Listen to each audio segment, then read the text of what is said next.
To whom it may concern. I'm a resident of the Blue Sky apartment. Recently, I observed that the kids zone is in need of repairs. I want you to pay attention to the poor condition of the playground equipment in the zone. The swings are damaged, the paint is falling off, and some of the bolts on the slide are missing. The facilities have been in this terrible condition since we moved here. There are dangers to the children playing there. Would you please have them repaired? I would appreciate your immediate attention to solve this matter. Yours sincerely, Nina Davis. On a 2-week trip in the Rocky Mountains, I saw a grizzly bear in its native habitat. At first, I felt joy as I watched the bear walk across the land. He stopped every once in a while to turn his head about, sniffing deeply. He was following the scent of something, and slowly I began to realize that this giant animal was smelling me. I froze. This was no longer a wonderful experience. It was now an issue of survival. The bear's motivation was to find meat to eat, and I was clearly on his menu. It is difficult for any of us to maintain a constant level of attention throughout our working day. We all have body rhythms characterized by peaks and valleys of energy and alertness. You will achieve more and feel confident as a benefit if you schedule your most demanding tasks at times when you are best able to cope with them. If you haven't thought about energy peaks before, take a few days to observe yourself. Try to note the times when you're at your best. We're all different. For some, the peak will come first thing in the morning, but for others, it may take a while to warm up. If we adopt technology, we need to pay its costs. Thousands of traditional livelihoods have been pushed aside by progress, and the lifestyles around those jobs removed. Hundreds of millions of humans today work at jobs they hate, producing things they have no love for. Sometimes these jobs cause physical pain, disability, or chronic disease. Technology creates many new jobs that are certainly dangerous. At the same time, mass education and media train humans to avoid low-tech physical work to seek jobs working in the digital world. The divorce of the hands from the head puts a stress on the human mind. Indeed, the sedentary nature of the best-paying jobs is a health risk for body and mind. When students are starting their college life, they may approach every course, test, or learning task the same way, using what we like to call the rubber stamp approach. Think about it this way. Would you wear a tuxedo to a baseball game? A colorful dress to a funeral? A bathing suit to religious services? Probably not. You know there's appropriate dress for different occasions and settings. Skillful learners know that putting on the same clothes won't work for every class. They are flexible learners. They have different strategies and know when to use them. They know that you study for multiple choice tests differently than you study for essay tests. And they not only know what to do, but they also know how to do it. As the social and economic situation of countries got better, wage levels and working conditions improved. Gradually, people were given more time off. At the same time, forms of transport improved, and it became faster and cheaper to get to places. England's Industrial Revolution led to many of these changes. Railways in the 19th century opened up now famous seaside resorts such as Blackpool and Brighton. With the railways came many large hotels. In Canada, for example, the new coast-to-coast railway system made possible the building of such famous hotels as Banff Springs and Chateau Lake Louise in the Rockies. Later, the arrival of air transport opened up more of the world and led to tourism growth. Success can lead you off your intended path and into a comfortable rut. If you're good at something and are well rewarded for doing it, you may want to keep doing it, even if you stop enjoying it. The danger is that one day you look around and realize you're so deep in this comfortable rut that you can no longer see the sun or breathe fresh air. The sides of the rut have become so slippery that it would take a superhuman effort to climb out. And effectively, you're stuck. And it's a situation that many working people worry they're in now. The poor employment market has left them feeling locked in what may be a secure or even well-paying, but ultimately unsatisfying job.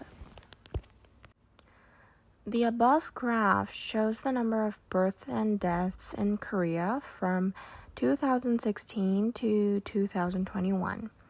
The number of births continued to decrease throughout the whole period. The gap between the number of births and deaths was the largest in 2016.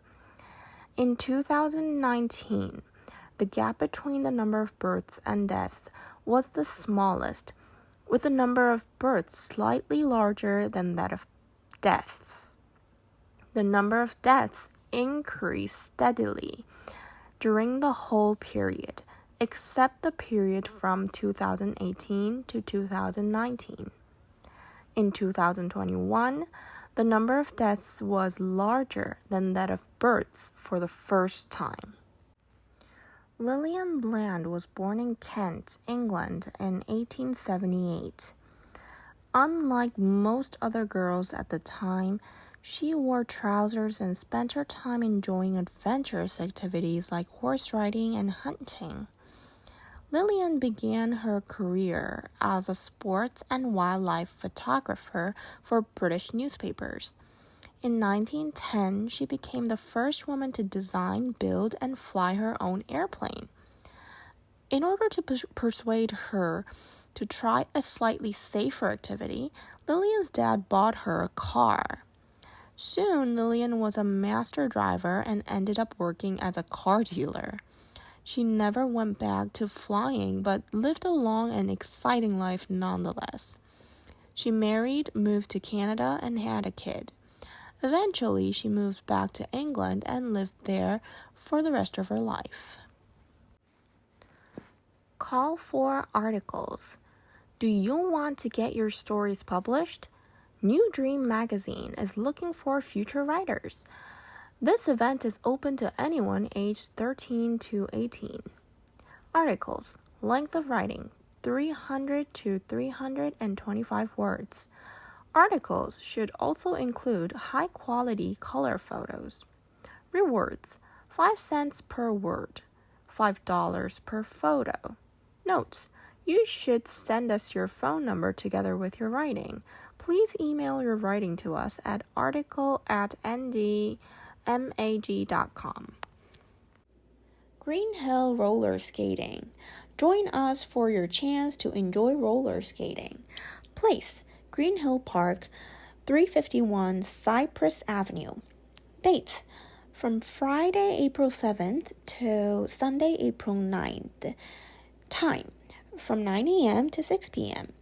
Fee, $8 per person for a 50-minute session. Details. Admission will be on a first-come, first-served basis with no reservations. Children under the age of 10 must be accompanied by an adult. We will lend you our roller skates for free.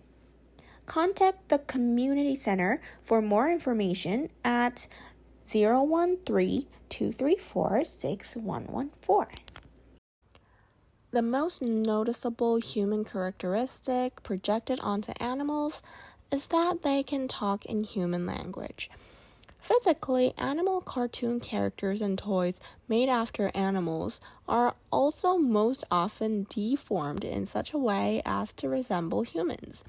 This is achieved by showing them with human-like facial features and deformed front legs to resemble human hands. In more recent animated movies, the trend has been to show the animals in a more natural way.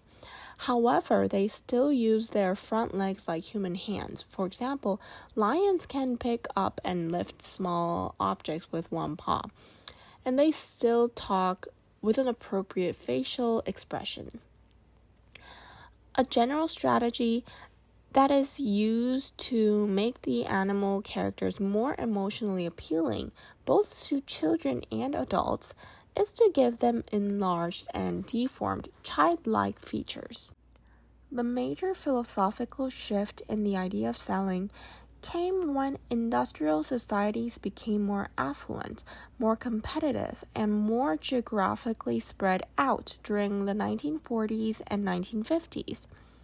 This forced business to develop closer relations with buyers and clients, which in turn made business realize that it was not enough to produce a quality product at a reasonable price. In fact, it was equally essential to deliver products that customers actually wanted. Henry Ford produced his best-selling T-model Ford in one color only, which was black, in 1908. But in modern societies, this was no longer possible. The modernization of society led to a marketing revolution that undermined the view that production would create its own demand. Customers and the desire to meet their diverse and often complex needs became the focus of business. People differ in how quickly they can reset their biological clocks to overcome jet lag, and the speed of recovery depends on the direction of travel. Generally, it's easier to fly westward and lengthen your day than it is to fly eastward and shorten it. This east-west difference in jet lag is sizable enough to have an impact on the performance of sports games. Studies have found that teams flying westward perform significantly better than teams flying eastward in professional baseball and college football. A more recent study of more than 46,000 Major League Baseball games found additional evidence that eastward travel is tougher than westward travel. If you want the confidence that comes from achieving what you set out to do each day, then it's important to understand how long things are going to take. Over-optimism about what can be achieved within a certain time frame is a problem. So work on it. Make a practice of estimating the amount of time needed alongside items on your things to-do list, and learn by experience when tasks take greater or lesser time than expected. Give attention also to fitting the task to the available time. There are some tasks that you can only set about if you have a significant amount of time available. There is no point in trying to gear up for such a task when you only have a short period available. So, schedule the time you need for the longer tasks and put the short tasks into the spare moments in between. In Lewis Carroll's Through the Looking Glass, the Red Queen takes Alice on a race through the countryside.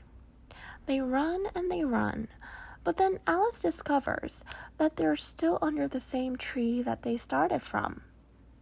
The Red Queen explains to Alice, "Here, you see, It takes all the running you can do to keep in the same place.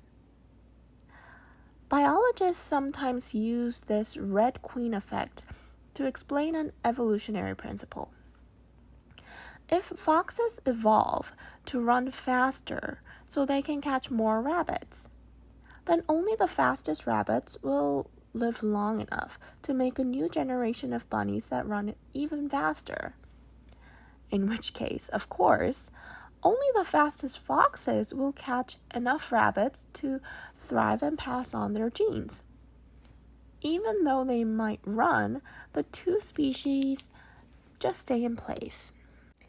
Everything in the world around us was finished in the mind of its creator before it was started. The houses we live in, the cars we drive, and our clothing, all of these began with an idea. Each idea was then studied, refined, and perfected before the first nail was driven or the first piece of cloth was cut. Long before the idea was turned into a physical reality, the mind had clearly pictured the finished product. The human being designs his or her own future through much the same process. We begin with an idea about how the future will be. Over a period of time, we refine and perfect the vision.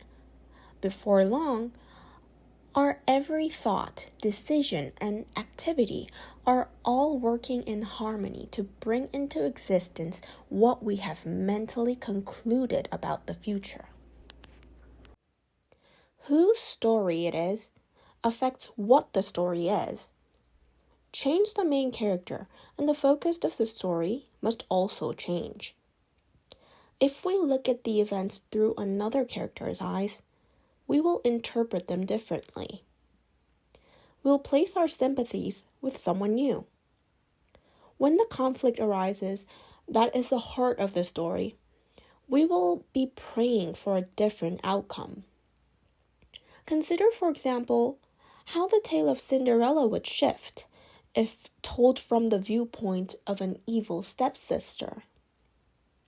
Gone with the Wind is Scarlett O'Hara's story, but what if we were shown the same events from the viewpoint of Rhett Butler or Melanie Wilkes? In the Old Stone Age, small bands of 20 to 60 people wandered from place to place in search of food. Once people began farming, they could settle down near their farms. As a result, towns and villages grew larger. Living in communities allowed people to organize themselves more efficiently. They could divide up the work of producing food and other things they needed. While some workers grew crops, others built new houses and made tools. Village dwellers also learned to work together to do a task faster. For example, tool makers could share the work of making stone axes and knives. By working together, they could make more tools in the same amount of time. Natural processes form minerals in many ways. For example, hot melted rock material called magma cools when it reaches the Earth's surface, or even if it's trapped below the surface. As magma cools, its atoms lose heat energy, move closer together, and begin to combine into compounds. During this process, atoms of the different compounds arrange themselves into orderly, repeating patterns. The type and amount of elements present in a magma partly determine which minerals will form. Also, the size of the crystals that form depends partly on how rapidly the magma cools. So when magma cools slowly, the crystals that form are generally large enough to see with the unaided eye. This is because the atoms have enough time to move together and form into larger crystals. When magma cools rapidly, the crystals that form will be small. In such cases, you can't easily see individual mineral crystals. All carbohydrates are basically sugars. Complex carbohydrates are the good carbohydrates for your body. These complex sugar compounds are very difficult to break down and can trap other nutrients like vitamins and minerals in their chains. As they slowly break down, the other nutrients are also released into your body and can provide you with fuel for a number of hours. Bad carbohydrates, on the other hand, are simple sugars. Because their structure is not complex, they are easy to break down and hold few nutrients for your body other than the sugars from which they are made. Your body breaks down these carbohydrates rather quickly, and what it cannot use is converted to fat and stored in the body. People commonly make the mistaken assumption that because a person has one type of characteristic, then they automatically have other characteristics which go with it. In one study, university students were given descriptions of a guest lecturer before he spoke to the group. Half the students received a description containing the word warm. The other half were told the speaker was cold. The guest lecturer then led a discussion, after which the students were asked to give their impressions of him. As expected, there were large differences between the impressions formed by the students depending upon their original information of the lecturer. It was also found that those students who expected the lecturer to be warm tended to interact with him more. This shows that different expectations not only affect the impressions we form, but also our behavior and the relationship which is formed. To help you decide what's risky and what's safe, who's trustworthy and who's not, we look for social evidence. From an evolutionary view, following the group is almost always positive for our prospect of survival. If everyone's doing it, it must be a sensible thing to do, explains famous psychologist and best-selling writer of influence, Robert Cialdini. While we can frequently see this today in product reviews, even subtler cues within the environment can signal trustworthiness. Consider this. When you visit a local restaurant, are they busy? Is there a line outside, or is it easy to find a seat? It is a hassle to wait, but a line can be a powerful cue that the food's tasty, and these seats are in demand. More often than not, it's good to adopt the practices of those around you. We tend to feel safe and secure in numbers when we decide how to act, particularly when faced with uncertain conditions. Chess masters shown a chessboard in the middle of a game for 5 seconds with 20 to 30 pieces still in play can immediately reproduce the position of the pieces from memory. Beginners, of course, are able to place only a few. Now, take the same pieces and place them on the board randomly, and the difference is much reduced. The expert's advantage is only for familiar patterns, those previously stored in memory. Faced with unfamiliar patterns, even when it involves the same familiar domain, the expert's advantage disappears. The beneficial effects of familiar structure on memory have been observed for many types of expertise, including music. People with musical training can reproduce short sequence of musical notation more accurately than those with no musical training, when notes follow usual sequences. But the advantage is much reduced when the notes are ordered randomly. Expertise also improves memory for sequences of movements. Experienced ballet dancers are able to repeat longer sequences of steps than less experienced dancers, and they can repeat a sequence of steps making up a routine better than steps ordered randomly. In each case, memory range is increased by the ability to recognize familiar sequences and patterns.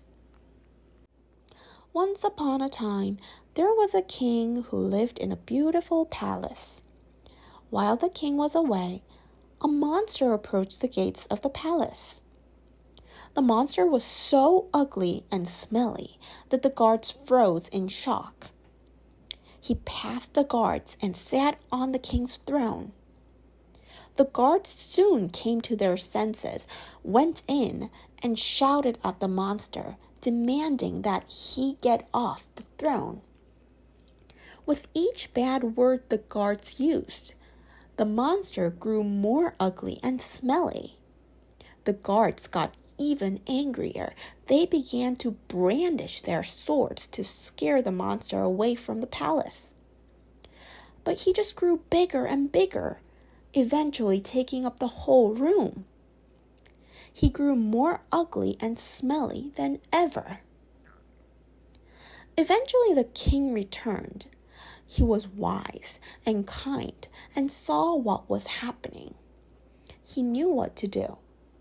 He smiled and said to the monster, "Welcome to my palace." He asked the monster if he wanted a cup of coffee. The monster began to grow smaller as he drank the coffee. The king offered him some takeout pizza and fries. The guards immediately called for pizza. The monster continued to get smaller with the king's kind gestures. He then offered the monster a full body massage. As the guards helped with the relaxing massage, the monster became tiny. With another act of kindness to the monster, he just disappeared.